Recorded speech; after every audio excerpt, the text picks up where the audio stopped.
अस्सलाम वालेकुम। मेडिसन की दुनिया में खुश आमदीद। मैं हूँ फार्मासिस्ट अमीन शाह। वीवर्स, स्याह गर्दनें एक बहुत आम रुझान है। गर्दन के स्याह होने की वजह बताने के लिए बहुत से अवामिल पर गौर करना पड़ता है। जिल्द की देखभाल की आदत के बारे में बात करते हुए हम अपने चेहरों और प्राइवेट एरियाज़ के लिए तो बहुत कुछ करते हैं, लेकिन अक्सर गर्दन का ख्याल रखना भूल जाते हैं। ये लापरवाही हमारे गर्दन के गिर्द जिल्द की स्याही का सबब बन सकती है। गर्दन स्याह होने की वजूहात क्या है और इसका आसान इलाज कौन सा है, ये सब हम आपको आज की वीडियो में आसान अल्फाज में समझाएंगे।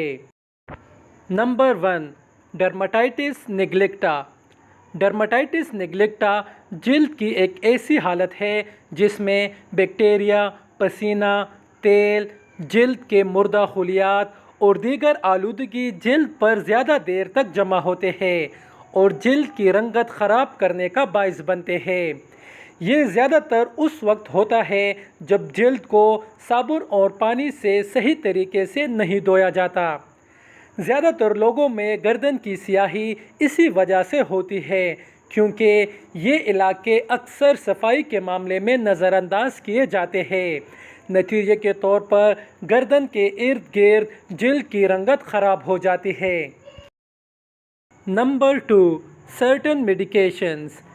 कुछ दवाएं मेलानिन की पैदावार को बढ़ा सकती है जो जिल्द को सियाह करती है। मेलानिन की ज़्यादा पैदावार को हाइपर पिगमेंटेशन कहा जाता है। इन दवाइयों में फिनोटोइन, मलेरिया से बचने वाली दवाएं, एंटीसाइकोटिक अद्वियात, टेट्रासाइक्लाइजेज और गैर स्टीराइडल एंटी सूजश वाली दवाएं शामिल हैं। इसलिए अगर आप इनमें से कोई भी दवाइयाँ मुस्तकिल बुनियादों पर इस्तेमाल कर रहे हैं तो ये आपकी गर्दन की जिल्द की रंगत ख़राब करने का बाइस बन सकती है। इनके अलावा फंगल इन्फेक्शंस, सूरज की अल्ट्रावायलेट शुआएँ, high blood insulin levels, LPP एक सूजश वाली हालत है जिसकी वजह से जिस्म के हिस्सों पर दाग पड़ जाते हैं। इनके अलावा मोटापा, टाइप 2 डायबिटीज़, हार्मोनल डिसऑर्डर्स और जिन्याती मसाइल की वजह से भी गर्दन स्याह हो सकती है। वीवर्स, स्याह गर्दन का इलाज लेज़र ट्रीटमेंट के ज़रिए भी हो सकता है। इसके अलावा कील मुहासे दाग धब्बे ख़त्म करने वाली क्रीम्स मसलन अल्फ़ा हाइड्रोक्सी एसिड क्रीम भी गर्दन की स्याही ख़त्म करने में बहुत फ़ायदेमंद है। लेकिन कोई भी क्रीम इस्तेमाल करने से पहले किसी अच्छे से डर्मेटोलॉजिस्ट से अपना प्रॉपर चेकअप करवाएं और डॉक्टर की हिदायत के मुताबिक मेडिसिन इस्तेमाल करें।